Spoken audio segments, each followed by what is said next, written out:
Non, on ne vit pas tous notre confinement de la même façon et grâce à Anne Dorval, on va aller voir comment ça se passe pour Cricket Rockwell, cette pandémie. Bonsoir, c'est Anne Dorval qui vous parle. Écoutez, si je suis ici ce soir, c'est qu'on m'a demandé de vous lire quelques extraits du journal de quarantaine de Madame Cricket Rockwell qu'on voit ici.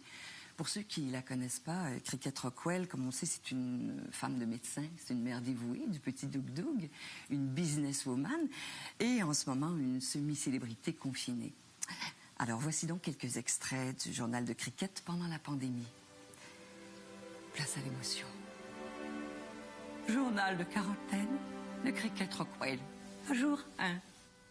Mais, comme vous tous, je vis l'enfer d'être emmurée vivante dans mon somptueux manoir.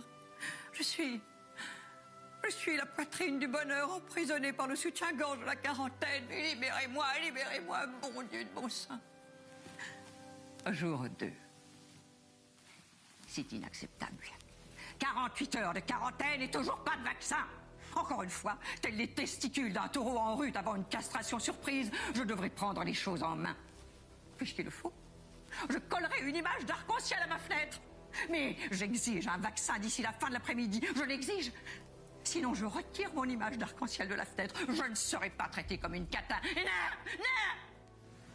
Non. Jour 5.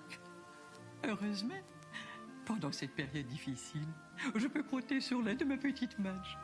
Madge est plus qu'une simple bonne pour moi. C'est une femme de ménage, une confidente, mais c'est avant tout une cible de tir à l'arc que j'apprécie. Oui. Jour 12. Madge a été contaminée, cette sale pestiférée. Et moi qui la croyais immunisée au virus grâce à son ADN de Néandertal. Je ne prendrai aucune chance. Sitôt rétablie, je la ferai bouillir 20 minutes avant de l'utiliser à nouveau. Jour 17. Je suis si heureuse. Madge va mieux. J'ai remarqué qu'elle avait plus d'énergie ce matin, alors qu'elle me portait au 3e étage sur son dos. Elle est si gaillarde. Jour 26. J'ai composé un magnifique chant rassembleur en hommage au courage de l'humanité face à cette crise. Il ne me manque qu'à trouver le titre, l'air et les paroles. Non, ne me remerciez pas. Je ne suis qu'une simple femme après tout. Jour 27. C'est un miracle de Naël. Le titre de mon hymne sera Tralala Elaïlaï.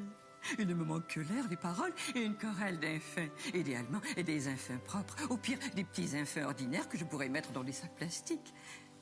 Jour 30. Face à cette terrible crise planétaire, nous serons vainqueurs, oui.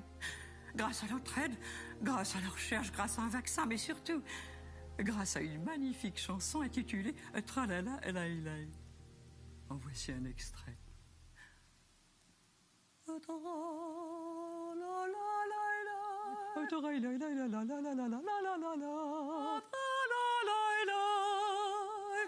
oui,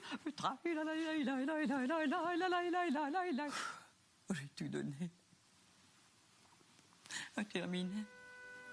Si je devais mourir, sachez que je lègue le corps de Madge à la science. Elle se débattra en hurlant, mais c'est pour le mieux. Muchas gracias, mi amigos. Ce qui en italien signifie bonsoir.